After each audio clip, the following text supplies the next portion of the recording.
Welcome. You are listening to the Louie Minor Show. I'm your host, Louie Minor. Today is January 7th, 2023. Happy New Year, and let's get started. I have something special that I want to share with you. So let me cue this up, and here it is. Next, we have State Representative John Busey to administer the oath of office to County Commissioner Louie Minor, Precinct 4.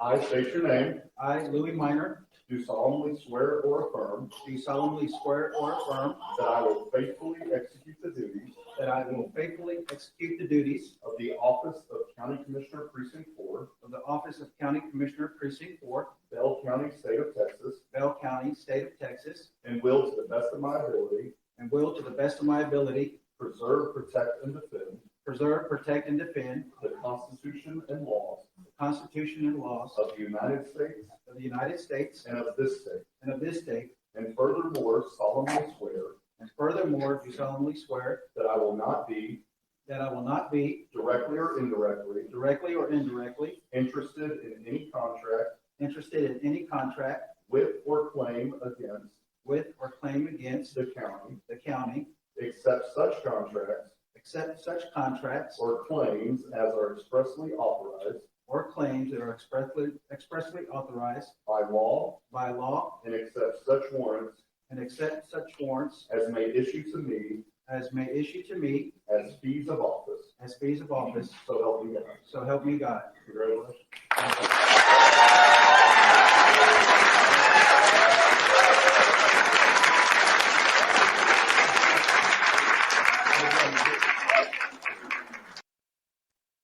So, there you go. Now you have it. You are now listening to Commissioner Louie Minor. I'd like to thank State Representative John Busey out of Texas House District 136, a good friend of mine that I've been with ever since I got into politics. I've known we've helped each other out. So it was a great honor to have him there to swear me in. It was a great honor to have my parents there, my daughter and grandson, all my sisters, nieces, and all my supporters who were there that elected me, supported me, volunteered with me, and here we are. Here we are. So, what are we going to talk about this week? On the agenda, we have a couple of issues that are on my short-term priorities that we spoke about last week, and I'll go over them with you. So on January 9th, 2023, at 9 in the morning, the Bell County Commissioner's Court will have several items on the agenda that we're going to go over. And the item that I put on the agenda, I'll read it for you. It is agenda item number 7, consider the demolition of the Confederate statue on the historic courthouse grounds. So we're going to get into the history of all this here in a little bit, but that's the agenda item that I placed on this agenda. Now, as far as the workshop agenda item that I wanted us, and we'll talk about that one as well, is the Small Business Initiative. And I think that there are some good things that we can do with that. And we'll see. We'll kind of get an idea, let you understand what I'm talking about, why I think it's important for the small business initiative, and obviously why I think it's important to speak about the Confederate statue, and it's time to act and do something with it. So now we're going to take a little drive through history on the Confederate statue. The statue stands in the northwest corner of the Bell County Courthouse, the historic courthouse downtown. It was dedicated in October of 1916. And the statue reads 1861 through 1865. Confederate soldier, to our Confederate heroes, erected by the Bell County Chapter Number 101, United Daughters of the Confederacy. That's the organization that fundraised to put this statue there. The statue has a young Confederate soldier standing at parade rest on top of a tree stump. He has a rifle in his hand. There are some cannonballs stacked on both sides of him. The monument stands 19 feet tall, and it's been there since 1916. So how did we get to where we are now? So the last time this came up before the Commissioner's Court was April 25th, 2022, last year. Commissioner Driver wanted to make a motion to move the statue. He spoke passionately about the statue. Commissioner Driver is the first African American to be on the Commissioner's Court. So his words mattered more, had more weight than anyone else. He spoke, made a motion,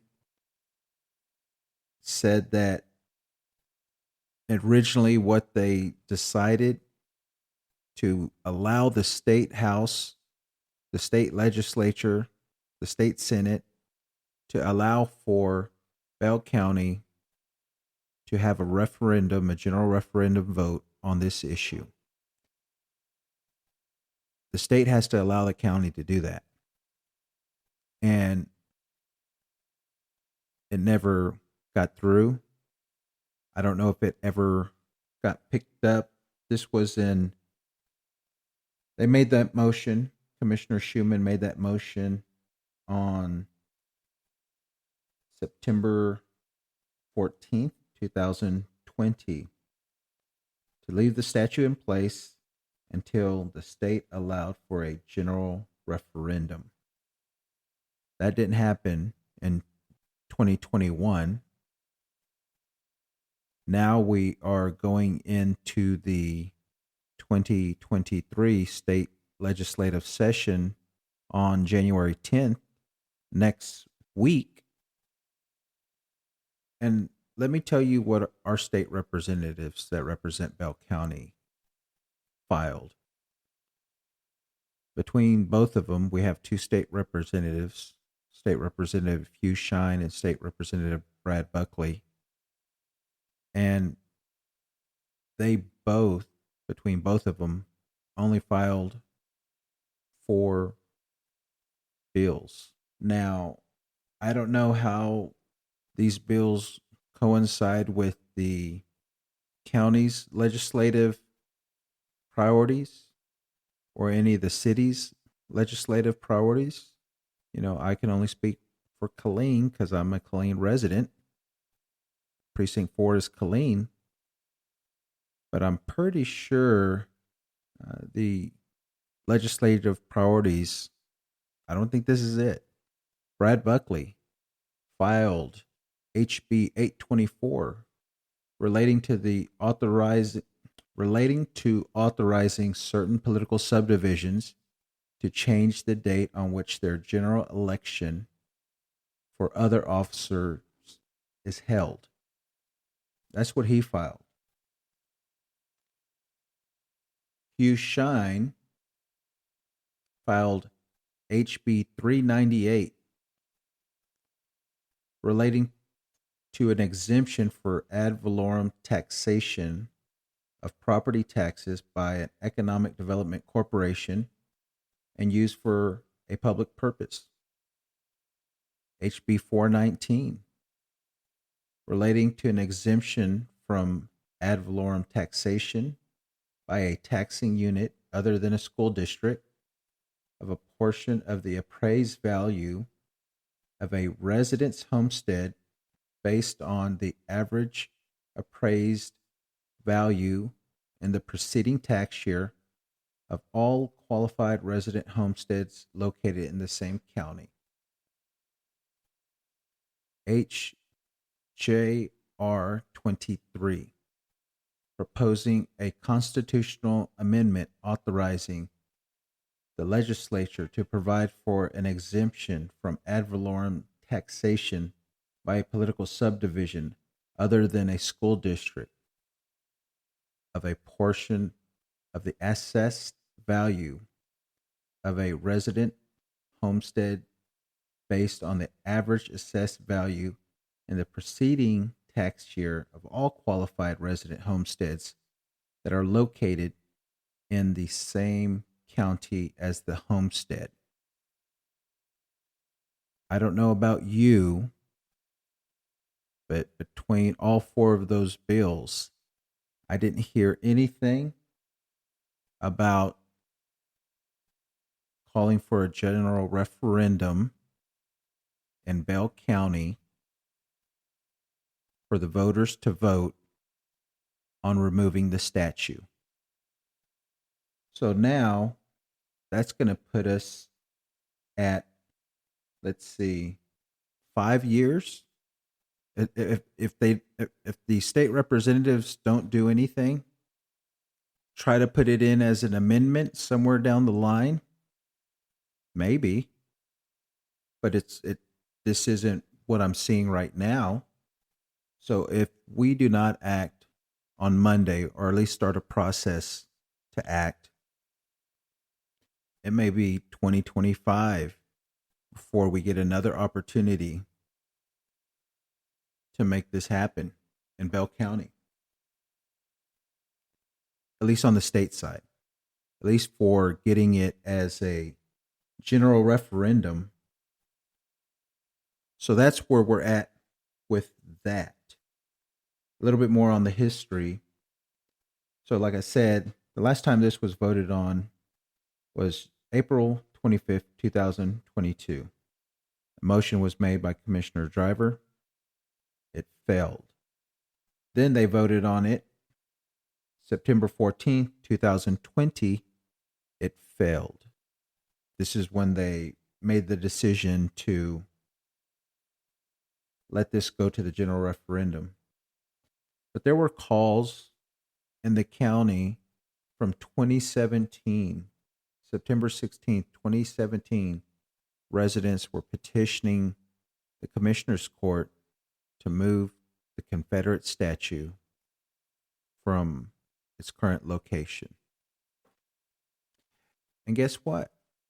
My new office that I occupy in the Commissioner's Court, guess what I overlook? My windows overlook the Confederate statue. Every day I will see that. Every day I go to work, I will see it. It'll be a reminder of work that I need to do to get that out of there. So my commitment was, when I ran for office, one of the priorities, and to let people know, because I received a lot of emails, both from my county email and my political email, I received a lot of emails, people telling me you're making the wrong decision. We have other things to worry about besides a statue. Concentrate on other things. Well, let me tell you something. I'm able to do more than one thing at a time. And I had a lot of people emailing me in support. You know, keep fighting this fight. You know, we need it moved. We want it moved. So I've heard both sides. I'm willing to compromise. I'm willing to work with the other commissioners to come to a solution that county residents could be happy with. Leaving it there is not an option. So I'm ready to get to work on this. That was what I campaigned on. That's what people who voted for me were fully aware of how serious I was about this issue. Now, during the same time period, Commissioner Bobby Woodson, Precinct 2, he was on the ballot at the same time. The Killeen Daily Herald sent out a questionnaire for people to respond. Well, not people, for candidates to respond. And it was in the big election guide for all of us, all the citizens, all the voters to read prior to early voting starting. And one of the main questions, the first question that they asked was, what is your position on the possible removal of the Confederate soldier statue in front of the old Bell County Courthouse in Belton? I've always been adamant that I want it destroyed, but that's me. If other people want to move it somewhere, that's okay. But Commissioner Wisson's response to that question in the Killeen Daily Herald was, the courthouse statues were placed by private citizens and belong to the people. It is clear that some are offended by the statue dedicated to the common soldier who fought to defend his home from invasion. Others are offended that we would consider dishonoring those soldiers, some slaves and freemen, by moving it. We respect our soldiers who pledged their lives to protect us, even when they fight wars over politics, i.e., Vietnam veterans.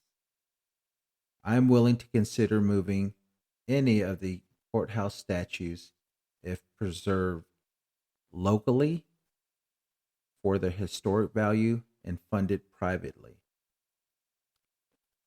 So we'll see. That's what he said. And only time will tell. But to do nothing is not an option for me. To do nothing is not an option. Nothing has been done for going on 3 years now. And I believe the commissioners are okay with that. But I'm not. So I'm going to work for the people to see if we could come to a resolution to get some traction going in the right direction. And that's why I'm here, for you. Initially during this time period in the 2020, the city of Belton had a park named Confederate Park. And the road that serviced that park named Confederate Park Drive. Belton is the county seat. That is the anchor of power, political government locally, is the city of Belton. July 28th, 2020, happens to be my birthday, July 28th. The city of Belton voted unanimously to change the name of Confederate Park and Confederate Park Drive to Liberty Park and Veteran Memorial Way. Unanimous. The city of Belton. So, if the city of Belton was able to do that unanimously with almost no pushback from the community, what is the hesitation for a little monument compared to a whole street, a whole park? I don't know. It doesn't make sense to me. If they can do that, the city, yet the county is reluctant to do that. Maybe it's politics. City officials are elected every 2 years. They're nonpartisan. Commissioners are elected every 4 years and are partisan. Maybe that has something to do with it. But I don't think so. Even though city elections here in Texas are nonpartisan, make no mistake, everyone knows if you're a Republican, everyone knows if you're a Democrat, and that favors you where you run. Single member districts, at large districts, people know. So, anyways, that's a little bit off topic. But yeah, the city of Belton managed to accomplish this without any heartache. And here we are, 2 years, 3 years later, still trying to figure this out. So that is the city of Belton that figured it out. Locally, we also have the city of Killeen, currently looking at renaming Fort Hood Street, named after a Confederate general, to rename Fort Hood Street to, I don't know. They're working on that now. Maybe Fort Cavazos Street. And the reason why Fort Cavazos is because Fort Hood, one of the largest military installations in the world, located here in Bell County, changed their name because it's named after a Confederate general. It is now Fort Cavazos. They're changing names all on base to remove that history from the base. This was a bipartisan bill that happened to change this name not only to Fort Hood, but to other military bases in the United States that were named after Confederate generals. This bill was the first and only override of a veto during the President Trump's era. So it was widely supported, and that's why we're doing that. I didn't see people out protesting on Fort Hood about the name change. Yeah, they made comments on Facebook, Twitter, and the paper about erasing history and all that stuff. But I didn't see a big group of people out protesting. Fort Hood could do it. Belton can do it. City of Killeen is working on it. Bell County can do it. We should be leading the way, showing them how compromise, working together, working with both sides, and neither side should be happy. That's the point of compromise. But we should be doing something. So tune in on January 9th, 9 in the morning. It's available online. they'll live stream it. The county commissioners will live stream this meeting and the workshop. But yeah, if you wanna participate, this is your opportunity to participate. You can view it. You can email comments. They'll be read out loud, and let us know. Let us know where you stand. So in the afternoons, then we switch over to workshops, and the workshop items that the commissioners put on, it's, things that we need to discuss before going and taking a formal vote. So one of the things that I wanted to discuss is a small business initiative. And as a small business owner, it's very important to me as a service disabled veteran owned small business, a minority owned small business that's located in a hub zone, historically underutilized business district. These things matter when it comes to contracting.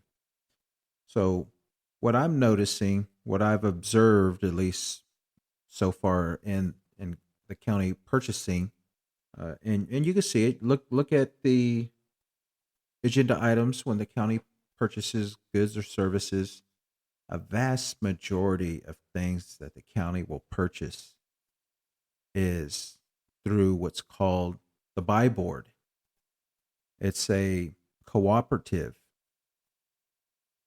the Texas Buy Board. So yes, the Texas Buy Board, the county utilizes this extensively, primarily for the speed of awarding a contract. If you're on the buy board, you can pretty much purchase it. I guess it's defined as a good purchase. You don't have to bid it out. And my issue with the buy board is I'm a small business owner. I've tried to get on the buy board, and that's what many county officials said. Oh, just get on the buy board. They've never tried to get on the buy board as a business. So I don't know how it works for selling goods. If you're have paper towels or office furniture, office supplies. I don't know how it works, at least on that end, to sign up as a vendor. But to sign up as a contractor that provides, construction services, it's not that easy. So you fill it out, you fill out all the paperwork, but before you even get an opportunity to do that, it has to be bid out. The buy board will put on there, hey, this is invitation to bid type of thing. It'll say landscaping. But if that opportunity is not actually being sought in the buy board, you can fill out a vendor application and it's not going to go anywhere. There's not going to be anything done with it. So you have to wait. You have to monitor the buy board. There's no way that I found that you get emails or notifications of these invitations. I think they do it once a year for everything, and that's about it. So once a year, businesses have an opportunity to get on the buy board. The process is long. There's no response, no guidance. Like I said, whenever I fill out my application for the buy board, I got it back, denied, no reason why. Gave all the information, gave my bonding limits, and yeah, that was it. So I think educating the other commissioners on it's not that easy to just tell someone, go get on the buy board.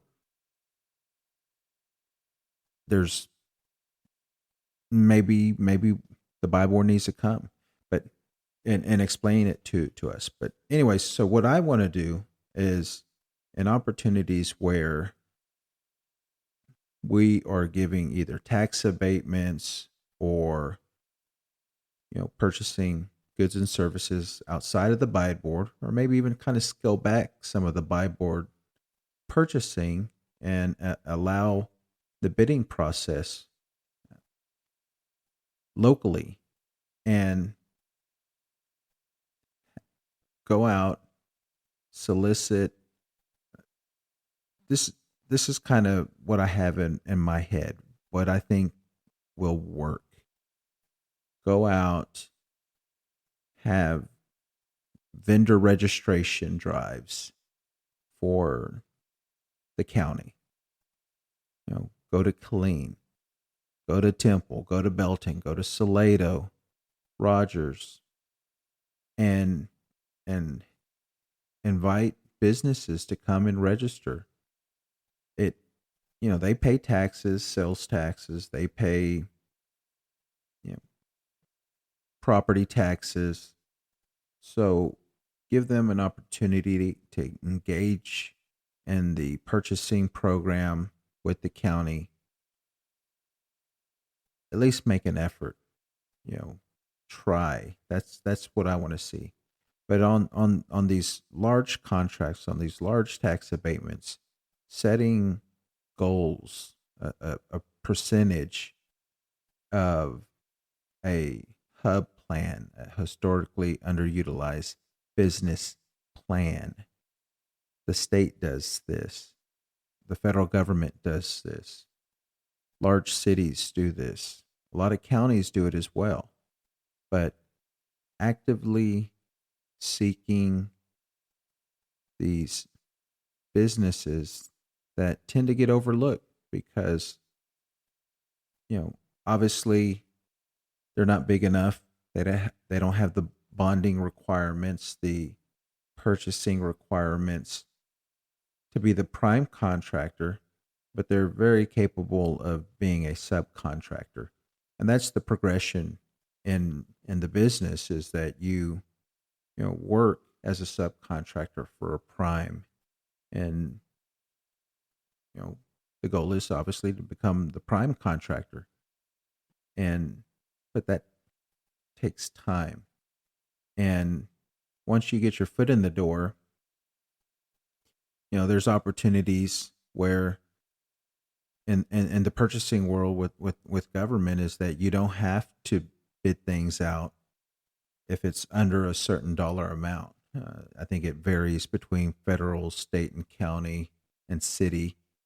But whatever that threshold is, if it's $5,000 or $10,000 that you don't have to bid out, and you have a list of vendors that are, just a list of vendors, small businesses that are ready to go, and you're able to call them up. They're on the list. They have the insurance requirements, any bonding requirements, and you're like, hey, here you go. We have a little bit of concrete to pour, or some grass to mow, or landscaping that needs to be done, a repair or something like that. I think that's where we should be trying to do, working hard to do that. One of the last things that I want to mention is whenever I got sworn in on Tuesday, January 3rd, two things happened. I am the first Latino, Hispanic to sit on the commissioner's court, which is a great honor to me. I'm also the first openly gay county commissioner in the entire state of Texas, which is an honor to me, and the first openly gay elected official in the county, in Bell County. So I'm proud of that.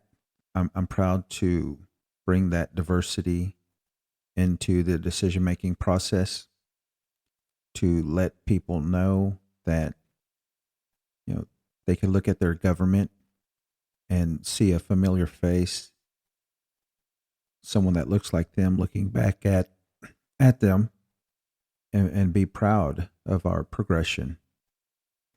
I was featured in an article from a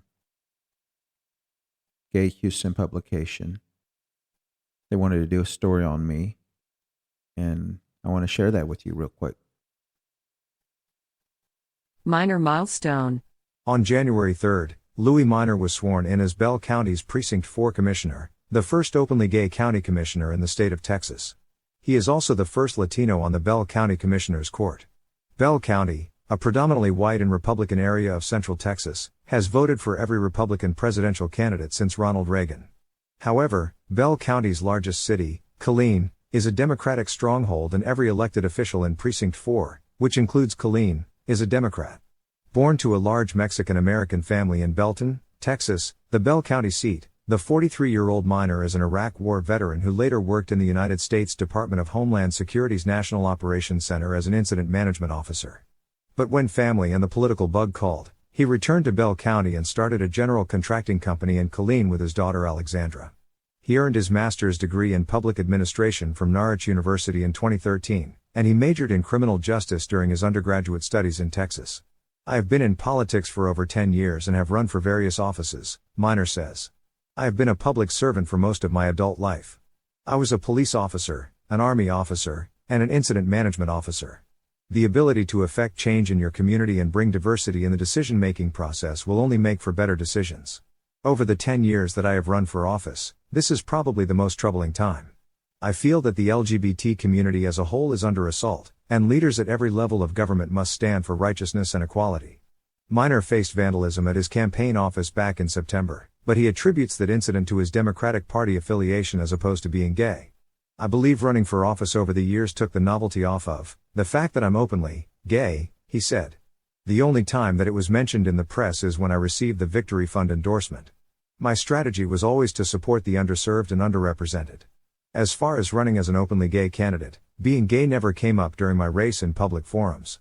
This is because when you stay engaged with the community, the public observes the passion to help and serve. I do find it interesting that the first openly gay county commissioner in the state did not come from Harris, Dallas, Tarrant, Travis, or Bexar County. It came from Bell County, he adds. Minor is looking forward to hitting the ground running, and has several priorities already lined up. The county is currently in the design stage for a new annex in Killeen, he says. As commissioner, I will be intimately involved with the designing and building to meet the needs of Killeen for the next several decades. I'm also involved with small business initiatives, and I want to make a push for local women, minority, veteran, and historically underutilized businesses that are actively sought when purchasing goods and services. Public transportation is another priority for Minor. Bell County's public transportation system is currently lacking, he notes. I would like to work on a rapid transit authority for the county. And he is adamant about removing the last vestiges of Confederate memorials in the area. Fort Hood has a new name as of 2023. It is Fort Cavazos, named for the first Latino four-star general. Bell County touts its support and love of the military, and I believe this is a needed move in solidarity. There is also a controversial Confederate monument on the Bell County Courthouse grounds that has faced repeated attempts to remove it. There is not a majority of support for removing the Confederate statue, but that will not deter me, he emphasizes. I have 4 years to keep this issue on the agenda. Decriminalizing marijuana is another issue. Killeen and Harker Heights voted in the November election to decriminalize by ordinance. Bell County Commissioner's Court voted last month to sue Killeen over that ordinance.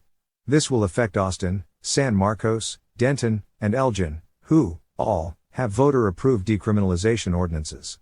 Minor certainly has a lot to accomplish in his first term. In addition to being focused on some thorny issues, he is also engaged to his boyfriend, Jacob. And he doesn't rule out runs for higher offices in the future. I enjoy my business and politics, Minor concludes. If you love what you do, it will never be work.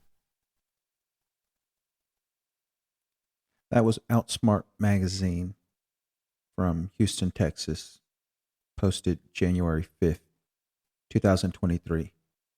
So next week after the Commissioners Court meeting, I have to go to training in Texas A&M, new elected official training for county commissioners.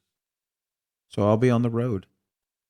I do have, I plan on for next week having a special guest.